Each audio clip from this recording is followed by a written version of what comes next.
I heard, or I listened to some interviews with you, and you got into wrestling because of your brother. He wanted, you were trying to fight for the TV, and he wanted to show you at least one match, and so you watched it, and by the end of it, you were just on your feet, and you were hooked. Tell us about that match, and then tell me about years later actually meeting the people that were in the match that got you into wrestling. I was a huge Saturday Night Live fan. And again, 3 channels, we were in one TV, so it was hit or miss. So one day, my little brother Kevin, he says, Chris, he said, watch this. It was a Saturday, because wrestling always came on Saturday mornings here in, where we live. He said, watch this one match with me. He said, if you don't like it, I'll never ask you to watch wrestling again. I said, okay. Well, Rock and Roll Express had just came into the Mid-Atlantic with NWA. They were wrestling Uncle Ivan, or Ivan Koloff, and Crusher Khrushchev. I call him Uncle Ivan because my former partner helped give me the Anderson name. He was trained by Ivan Koloff, and a bunch of my buddies were as well. So we watched the match, and it's the match. And I want to say it's on YouTube. It's July 7th or 9th, possibly 1984 or 5. Don't quote me, but it's one of those two. It's one of those dates. It's a Rock and Roll Express versus the Russians, and the finish, Ricky Morton, victory rolls, Uncle Ivan, and they win the belts. At the end of it, he and I are jumping around, like, of course, we're little kids, jumping around because Rock and Roll Express had just defeated the Russians, and I was hooked.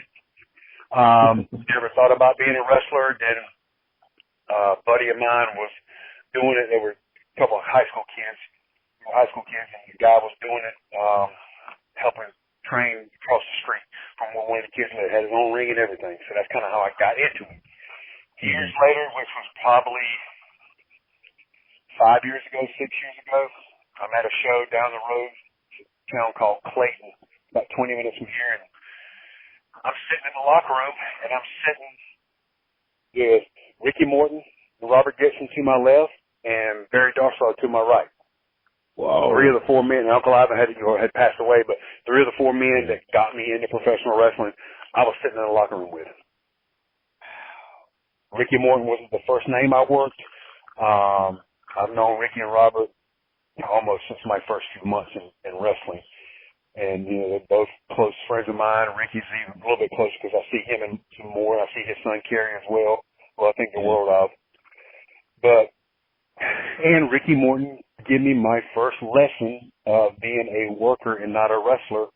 The very first time I worked him, I wanted to do, because I'm a huge mark for Bobby Eaton, I wanted to do leg drop off the top. I wanted to do all the Bobby Eaton stuff, and plus I was going to do a Hurricane Rana because I like, doing shit like that at 260 pounds at the time. And Ricky said, CW, buddy, he said, listen to me. He said, we're going to go out there tonight. He said, I'm going to work your little finger, and I'm going to get over more than you doing all that other stuff. Okay? On the outside, I'm like, okay, Ricky, if you say so, I said, I trust you. On the inside, I'm like, man, you don't know what he's talking about. Sounds like today's generation of wrestlers. So we go out there, sure hell enough, he works his little finger, and the place is eating it up. And the stuff I do, nothing, because it didn't mean anything. It's that whole thing that I always say, emotion over motion. Something that is missing today. Yeah, I think I've definitely talked to. I talked to Spanky on Sunday, and he mentioned a little bit too. Kind of went into it how we've got to be able to tell a story in there where there's no reason. Like, yeah, who doesn't want to see nice spot after nice spot? But if the spots don't mean anything, and there's no selling, and there's no reason why down the road, then, why are we watching? It's just athletic ballet at that point. Was it Triple H? Maybe Triple H just said, you can have movies that have all the bang, like, let's just say, for instance, John Wick. If John Wick had no story behind it, and they didn't kill John Wick's dog, Puppy, in the beginning, who would have cared that he was killing a bunch of people? All the stuff, all the car chases, everything was great, but it was a story. That's something that still holds true, and you can see it in today's wrestling with today's stuff. A few years ago, George South and I had a great feud, 4 matches. Everything was called in the ring. There was not one move done out of the 80s. There was nothing crazy. And the promoter who runs the show, that runs WrestleCade, one of the largest draws in on the East Coast, he said he cried one time in professional wrestling the night Shawn Michaels super kicked Ric Flair because Tracy lives in Winston-Salem. He said during one match with me and George South, he cried twice because of the emotion we had brought to that match. Right. You have to be able to tell a story. Wrestling is storytelling. Yes. It's been called a male soap opera for a reason. It is. It's good versus evil. It still works. Yeah. If you can tell a story, I mean, one of the hottest things to me is Christian Cage's heel character now because it has story to it. The best. Yes. Nobody gives a crap about the other stuff. You know, in the 90s when they brought Mexican wrestling to the States and Paul Heyman made it mainstream with Conan and they brought it to WCW, a lot of times, as great as the stuff was, people just wasn't behind it because after so much, you can't keep up with it. I tell people this in my seminars. I tell the students, humans have an 8-second attention span. Goldfish have a 9-second attention span. So a goldfish has a longer attention span than we do. So you have to slow it down because I say, and there's no different, people are stupid. You can't go but so fast with people. You have to slow it down, let it marinate, let it set in so they can digest it. And that's what's missing a lot today.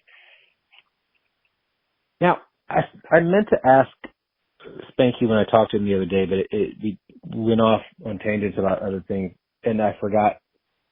But I want to ask you now that you bring it up. So you mentioned that humans have an 8-second attention span, which I think maybe it's even smaller now. When you started wrestling, cell phones were not obviously as prevalent as they are now. Now when you work shows, do you feel that you are not only battling for attention being in the ring, but you're battling for attention away from the phone?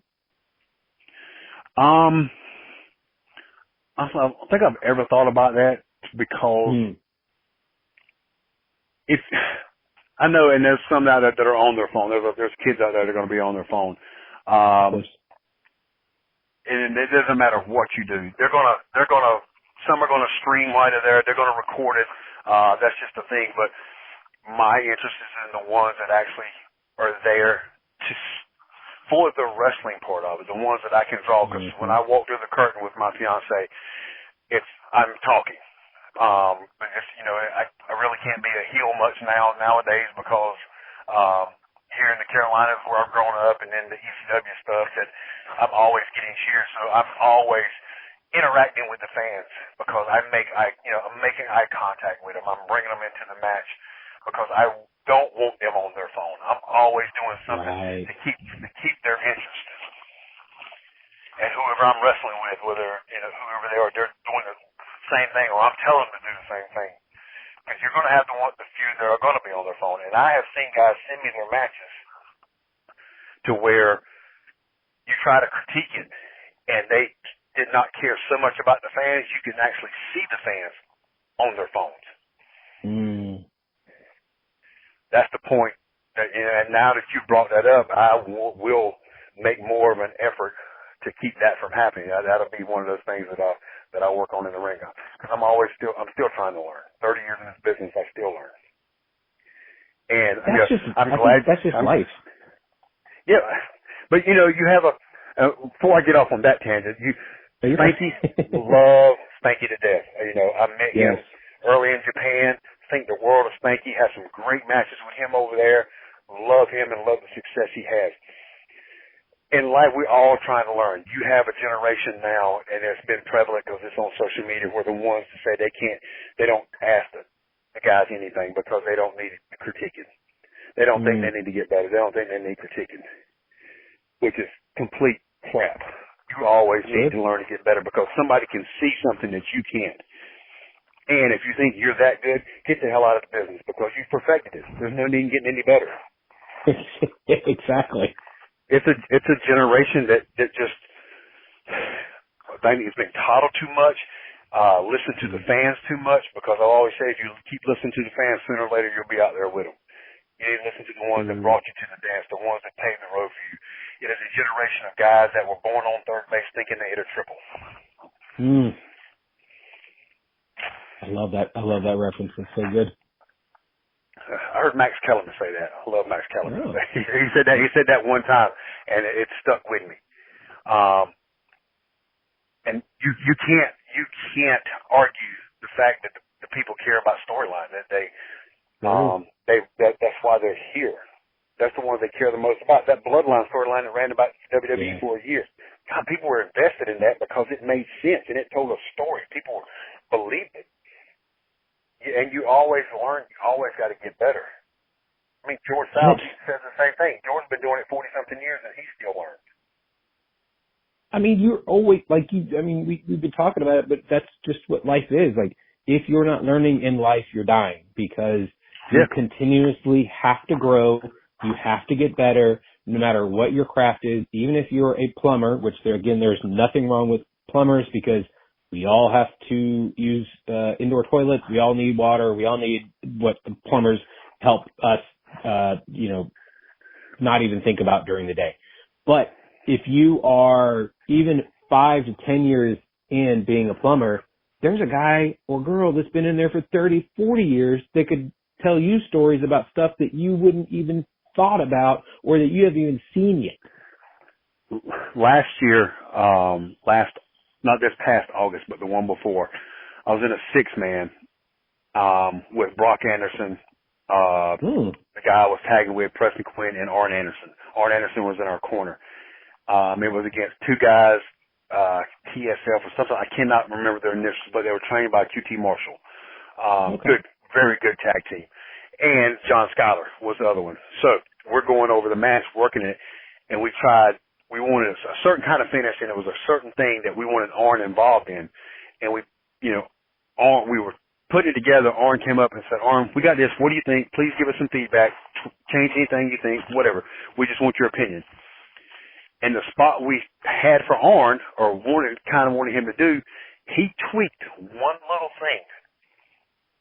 It made the biggest difference in our match. And it was so simple that when he walked off, I looked at my partner and I was like, I don't know what the hell I'm doing in wrestling. Why am I even doing, I'm doing this 30 years and we just overlooked something so simple. But it was, again, Arn's experience and Arn's knowledge. He taught me something, and it was the most simple thing that we just overlooked. And that's why those guys, the veterans like that, had the success they had because they learned from other people. I mean, you name a guy now that can call a match in the ring like those guys could and not have to talk about it in the back.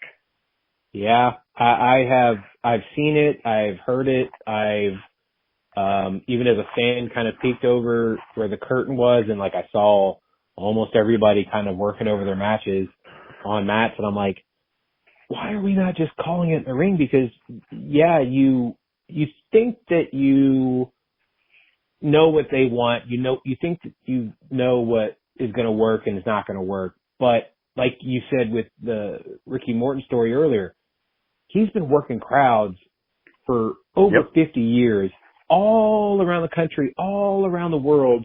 And so he knows, well, in this area, this is going to work. Well, over in this area, this will work. So, you may think, I talked with Brian Kendrick Spanky about this the other day too.